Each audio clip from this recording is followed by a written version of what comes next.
evening, everyone. As Katie mentioned, my name is Emily Maynard. I am a cultural psychology research student at Kyoto University, and I'm also an English teacher. I know I don't look like an English teacher, so I brought some proof for you. There you go. That's me in an advertisement. I'm teaching 2 child actors English for a school here in Japan. Now, when I first moved to Japan, I had just graduated from university, so I had 0 teaching experience. But the Eikaiwa insured me. No teaching experience? No problem. They guaranteed that within the 2 weeks of intensive training, I would have all of the skills necessary to be an English teacher, not only for children, but also for adults. And in this training, I learned a lot of things about English teaching. For example, you don't actually teach. You just use English and have fun. We played a lot of games. In fact, I'd like to play a game with you if you don't mind. Does anyone know how to play Pictionary? Yeah. Yeah? Okay, cool. This game is often played in English classrooms, so I'd like to play with you today now. Let's see. Can I have this half of the room be team 1? Please introduce yourselves to each other. And this half of the room, please be team 2. Please introduce yourself to each other. Find someone you've never met before. I'm Sarah. And now in your groups, please pick 2 people that are good at drawing. 2 people that are good at drawing. John is real good at drawing. I think it's unanimous. Can I use zebra? Yeah, what's it called? That's true, but how about Flora? Hey! There you go. And we have another one. I do 3D. Actually, if you're not good at drawing, that would be funnier. That's funny. It's more fun Here you go. How about over here? Jonna? And will you draw me? There you go. Introduce yourself. Jonna. Marker. Okay, so I have occupations that I would like for you to draw. Start with you, please draw first, and just shout out when you know the answer. Afterwards, we'll have you draw. It's an occupation, Jonna. Do you know what an occupation is? Okay. And here you go, an occupation. Occupation. Have you seen your occupation? Okay. Ready? Set? Everyone, those are. She'll start first and you can start drawing too. Okay. Okay, and then Jonna, can you start first? And then after they've guessed, you can go. You ready? Set, go!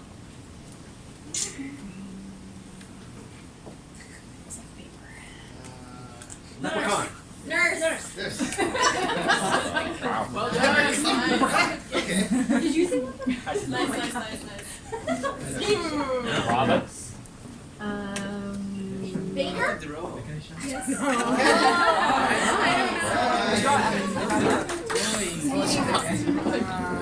So that was the word. Good job, everyone. Give it your best. You got this. It's okay. You can do it. That's precision drawing. Optometrist. Really talented. Teacher. She already said it? Doctor? Excellent. Okay. And next. It's okay. Just let it flow through you. Oh, okay.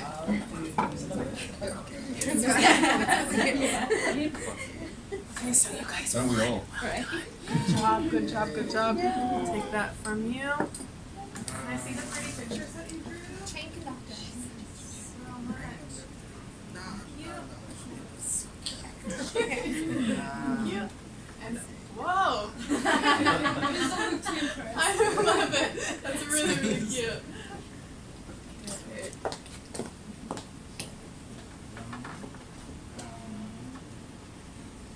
You can do it. I wonder if the picture, both are Potato. chicken. Did you want There are different So- styles. Server, waitress, wait. Both of that chicken. Cup. Waitress. Not a waitress. Small Uh, business owner. Wings. Wings. A flight attendant. Yes! Flight attendant is really hard to draw. It does sound hard to draw. Flight attendant. Yay! So, if we think about the training that I went through as an English teacher, my objectives were to use English and to have some fun. So everyone, did we use English? Yeah! Yay. Check! Did we have fun? Yeah. Some of us did. Yeah, check. So my work as an English teacher is done. I'm finished. Thank you very much. But that's just on the surface. Let's actually take a look at the pictures that were drawn. So we have, these are, what's this, everyone? Nurse. It's a nurse. How can you tell? Email. She's got her beautiful little locks and her little nurse hat. She's got a cute little dress on, and it's really adorable. Everyone can quickly determine that this is a nurse. How about this occupation? Someone guessed it. It's a doctor. I don't know how they guessed it. Maybe by the very smart glasses of the man and his hair, he just looks really smart, like he could save people's lives. Next one we have is a flight attendant. It's a person asking, do you want a glass of water? And then the last one, we've got this cute little, is it like a robot? It's supposed to be a guy under a car. I thought it was like a robot with a little face holding like a little hammer or something. Okay, but we have a man under a car holding a wrench or some kind of utility, some tool. Excellent. So, what's something that you can see right away about these pictures? Awesome. Yeah, well done. We've got some stereotypes going on. And that's absolutely okay because you were in a competition, you had to draw something really quickly that conveyed the meaning to your classmates, and it got the job done. In the end, we all knew that the nurse was a nurse and that the flight attendant was a flight attendant. The issue that comes about with these games in stereotypes is that it doesn't happen just one time. It actually happens every single time in the classroom. So if you are a Japanese learner, I looked through the Genki textbooks trying to find some examples, and they are plenty. So we have women who love shopping and love cooking, and women that like really, really like cleaning. I've never met someone that loves cleaning as much as the women in the Genki textbooks. They don't look very happy. Or maybe they're forced to clean, I'm not quite sure. Yeah, why is There's this a so? lot better in the background. He's telling her to clean, right? And then we've got these men who are really smart. They always have glasses, they're working on computers, or they're in a business. They also have money, they have a Porsche. I don't know anyone who owns a Porsche. And then they have no household responsibilities at all. They're just very, very, very messy. That's gender. Now, it's no surprise that in the Genki textbook, there's lots of love. Lots and lots of heterosexual love. Male, female, male, female, male, female, male, female. There's actually 0 cases of a homosexual romance within the Genki textbook, and quite frankly, within any kind of foreign language textbook. So it made me think, when I went back to my training and I was told English isn't about teaching, it's just about having fun. That's not actually the case.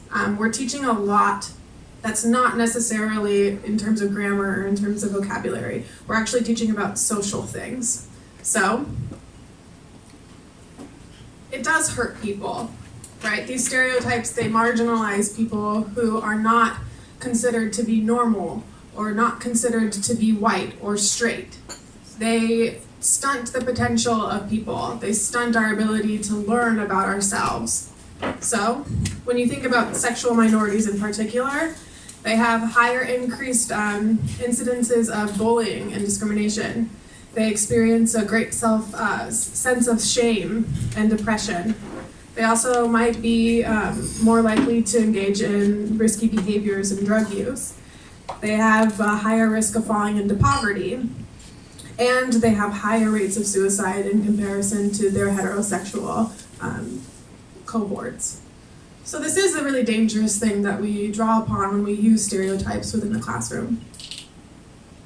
And so I think that as an English teacher, we need to reconsider what it means to be an English teacher. It's not just about playing games, it's not just about teaching vocabulary. We are social influencers, and in order to be social influencers, we need to understand that our role doesn't lie just in the classroom. It also lies outside of the classroom.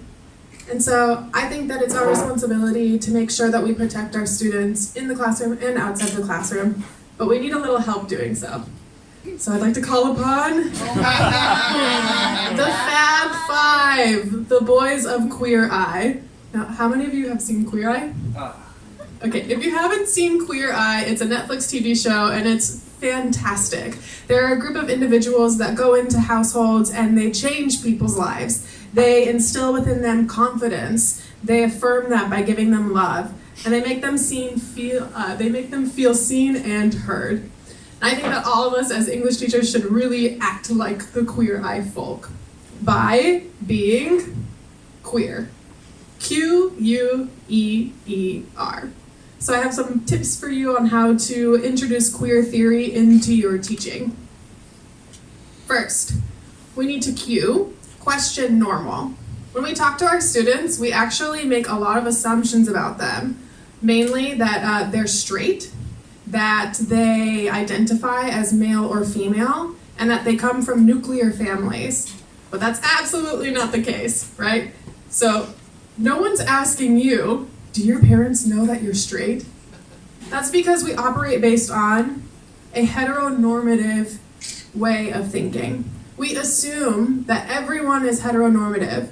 We assume that that's the norm. And if someone isn't heterosexual, then there's something wrong with them, or they're different, or they're a minority.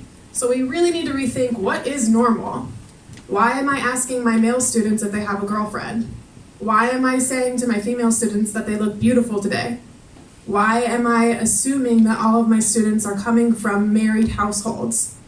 These are some questions that we need to think about as teachers. We're setting an example of what normal is, and we need to break what normal is for the sake of our students. Up next, we need to unpack stereotypes. Now I'm talking lots of stereotypes here. Thinking in terms of power, right? So we have a black Power Ranger, an Asian yellow Power Ranger, a woman in a pink Power Ranger suit, right? These are lots and lots of stereotypes, and they're used to hold power. Who's benefiting from these stereotypes? Who's not benefiting from these stereotypes? The more that you think about stereotypes in terms of power, the more you'll understand that the power is in the hands of white males typically. But power can be a lot of different things. It can be based on your age, your race, your class, religion, ability, your gender, your sexuality, and your appearance. And even as teachers within the classroom, we have the power because we are their teacher and they are our students. So we need to be conscious of power dynamics that happen within the classroom. Up next, we need to give examples that are diverse. So, for example, we live in Japan, right? So we can use examples like Seiri-chan, the manga about superpower, superhero period. We can also, it's quite cute. We can also refer to non-binary folks and introduce to our students the concept of they, their pronouns. We can blur and make ambiguous these role-playing examples by having two women play a couple. or two men play a couple as well. We can also teach our students that, in fact, you can be a man and wear a skirt, or you can be transgendered and still be a lesbian. Before we go on to this slide, I'd like to just say that if your examples are like very white or very male-centric, then you're doing something wrong. You need to incorporate more diverse things into your examples when you're working with students. Up next, we've got encourage critical thinking. Now, lots of people think that critical thinking is something that you just have inside of you. It's inherent. But that's not the case. Actually, critical thinking is something that we learn, and it's something that needs to be practiced in the classroom. So, what is critical thinking? It is presenting topics for the class, allowing the students to think about it from different points of view, and then finally, letting those students identify which view is best for them. Now, we can't do this in the classroom unless we make the classroom a safe space. So what this means is telling our students we will not accept discrimination based on sexuality, based on gender, based on race. We will shut down those stereotypes and we will allow this space to be available for anyone and everyone to speak their minds if they want to. Lastly, I think it's really important for teachers to reflect on the lesson. So, how did your students respond? What were they like? Were some of them more engaged and some of them not as engaged? And then what kind of emotions were happening in the classroom? Were there some students that were bored or hopeful? Some students that were embarrassed or surprised? Then most importantly, we need to think of what we did as teachers. Did we affirm our students? Did we encourage them to continue speaking? Did we safeguard them? How did we react when students said things that were surprising? And the last question that we need to think of when we reflect on a lesson is, how can I be a better teacher? If you're not questioning how to be a better teacher, it's not going to work. You're not going to make any changes within academia. Okay, to reflect, we need to think queer, question normal, unpack stereotypes and think about the position of power, use examples that are diverse, encourage your students to think critically within a safe space, and reflect on the lesson on how to be a better teacher. I just want to say that this is not a quick way or a universal fix of making the classroom safer for students, but it is a starting point. If teachers can begin to understand that there is no such thing as normal and that everyone is individual, then we can begin to start making a new normal of no normal. Thank you very much for listening.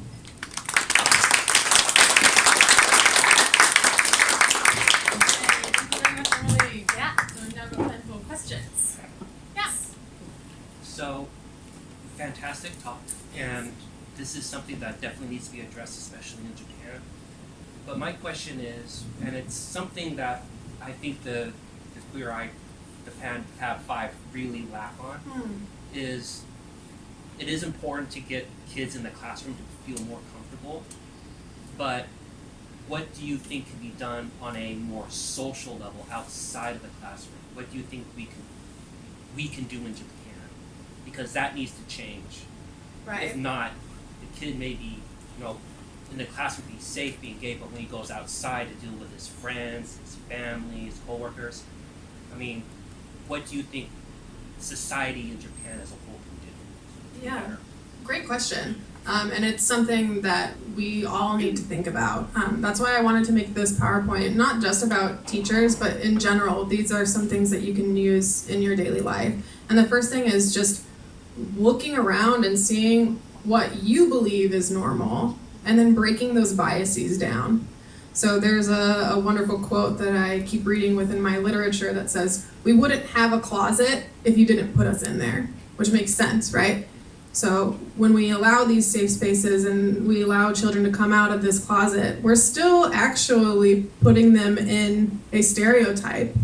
And so when we realize that normal does include sexual minorities, then it becomes easier to have this kind of discussion.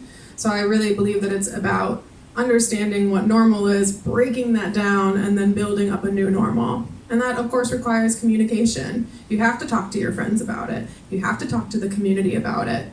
And there are different ways that you can do it, just depending on the power dynamics that you have with those people you're talking to.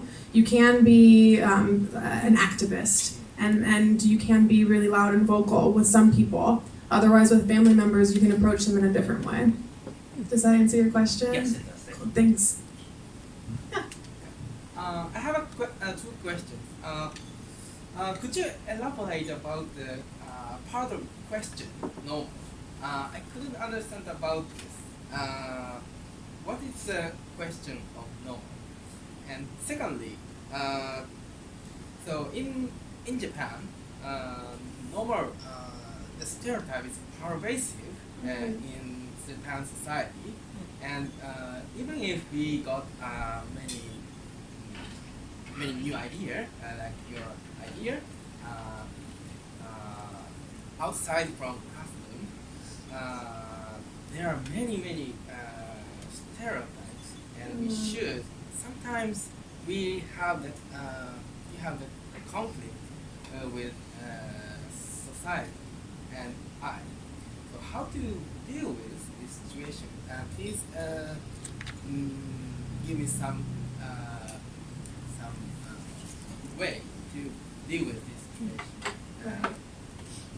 I think in Japan it's especially hard because 98% of people that live in Japan are Japanese, and so you have this homogenous group of people, and they have standards of what it means to be a male and standards of what it means to be a female, and it's probably a lot harder to break those stereotypes and those standards in a country like Japan where it's homogenous versus being in the United States. There's a whole bunch of different kinds of diverse people living there, and so it's a lot easier to kind of break the mold in that way.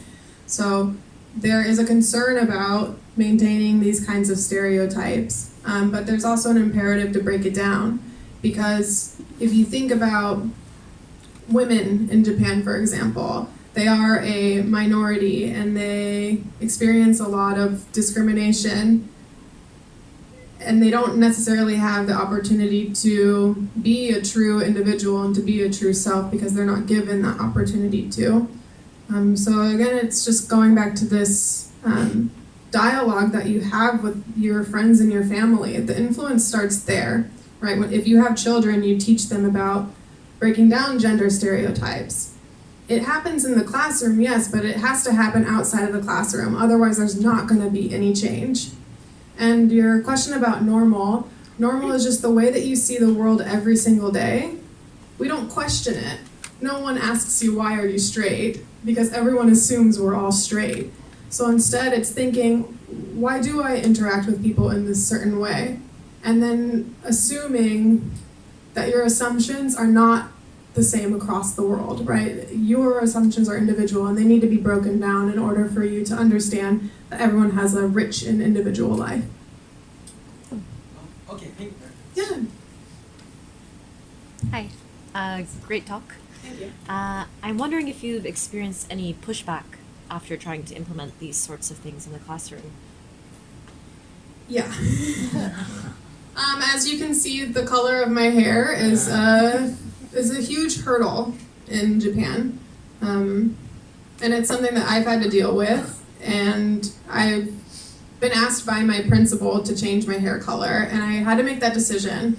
Do I change my hair color because in Japan, if you have colored hair, then you're not professional? Or do I assert my individuality and teach being me? And so I had a conversation with my principal and I said, I do not want to change my hair color. My students have already seen my hair. This is who I am. And it has nothing to do with my teaching ability. So because I don't look like an English teacher, it's my responsibility to make sure that every single time I go in that classroom that I'm teaching a wonderful lesson and that these students are learning. I have put a spotlight on myself, and that's something that I have to deal with. Within the classroom itself, the students are really eager to learn about things. When I tell them I'm married but I'm single, that I'm I'm like dating other people, they're so interested in it. And I'm not afraid of teaching them about my life, but I do understand that some parents might be concerned about it. But for the moment, that hasn't been an issue for me. Thank you. John, did you have a question? Do you have any stories from like the classroom, like any particular like student that kind of really responded in an interesting way, or? Yeah, actually, it was a learning moment for me. I teach in an all-girls high school, and there's a student, I asked her about her family, and she said, "Oh, it's just Madge and I." And I was like, "What do you mean?" "Who's Madge?" She's like, "Madge, me, and their dog, Pochi." And I thought she was joking for a second, but then she actually said, "No, like, I have no dad."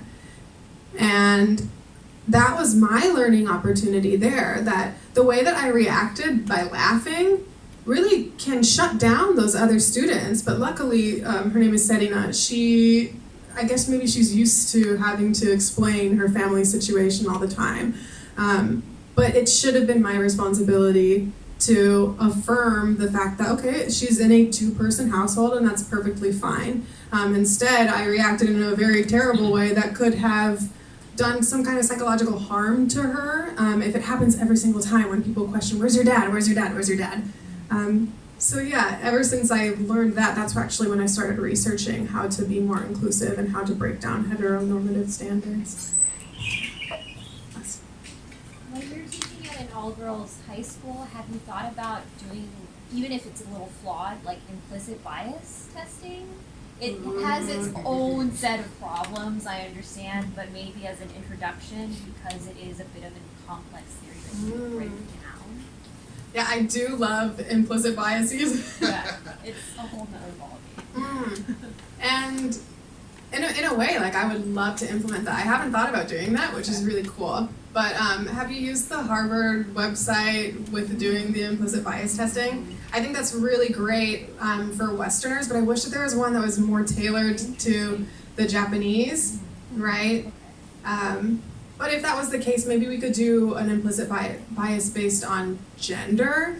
But I think what would be more interesting is within the female classroom, they have power dynamics. It's not based on gender, it's based on something else. So I wonder if we could do an implicit bias on appearance or on class or something.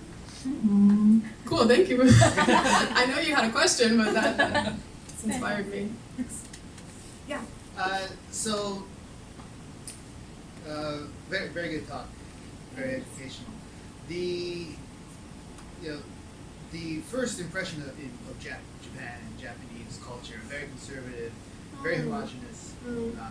Can't like steer it too clearly. Yet I see a lot in media, in even just on your normal variety show that you see at 7 p.m. on a Saturday. They're people, they're gaming, they're characters that kind of break some of these normal conventions. I'm curious what your perspective is on that, and like we see this on TV, yet we see it's still this rigid structure. Is there some kind of inherent divide between this, or do we in Japan like view media completely differently? What's your take on that? I'm actually quite perplexed by it, because when you look at like manga, they've got the boys love and the girls love manga, and you've got really extravagant, kinky themes going on in media, and then in the real world, that doesn't happen. And I think maybe it has to do with that concept of honnen and tatemae, right? So you can have this rich life at home, but then outside, when you interact with other people, you assume different roles and characters. So I can't comment on it because I grew up in a society where you only have one self. You only play one role. And if you hide anything, then that's hiding who you are. But I think Japanese people, they have many different roles. They understand that they can be a mother and they can have kinks, or they can operate within a society but not have to tell people that they have a sexual orientation that's not straight.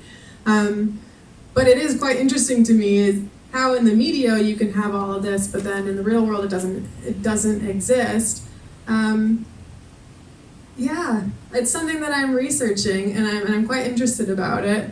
In particular, I'm interested in when we look at the real world, is that actually the real world? I don't think that it is. I still think that they have this desire. They just don't necessarily have to they don't have to let it out, right? Mm. Okay. Yeah? Okay, so it looks like we're finished. So thank you so much, Emily.